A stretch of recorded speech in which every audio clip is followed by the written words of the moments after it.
Nataka kusema ya kwamba tunataka kushukuru president wetu kwa sababu alikubali kutupatia university kama Nyamira, kwa sababu sisi hatukuwa na university katika county yetu.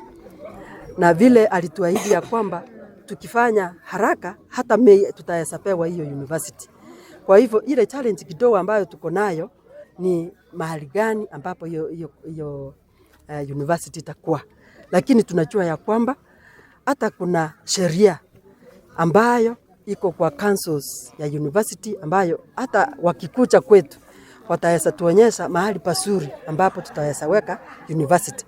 Lakini nataka ni wasi na niombe serikali kuu isitunyime university kwa sababu hatuna infrastructure. Tuko na infrastructure nyingi katika kaunti yetu. Ukienda Manga, kuna Manga Model, kuna Sengera secondary schools. Those ones, they have got very good structures. Tukiingia West Mugirango, tuko na structures mzuri. Katika Sironga, hapo tukue na university itakuwa mzuri.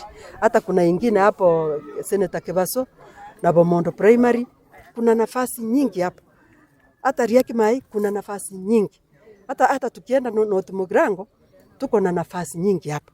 Lakini tunataka kuomba zile ambazo tulipropose wakuje waangalie waone kama itawezekana. Kuna proposal ya Kiabonyor, kuna proposal ya Simbauti, kuna proposal ya Riakimai, kuna proposal ya Manga.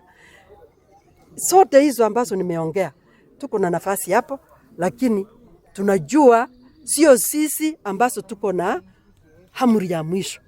Hamuri ya mwisho itakuja kutoka kwa Commissioner for Higher Education. Wao ndio watakuja waangalie na yale yote ambayo watatuambia tuwe tayari kuyachukua, kwa sababu hiyo university tunaitaka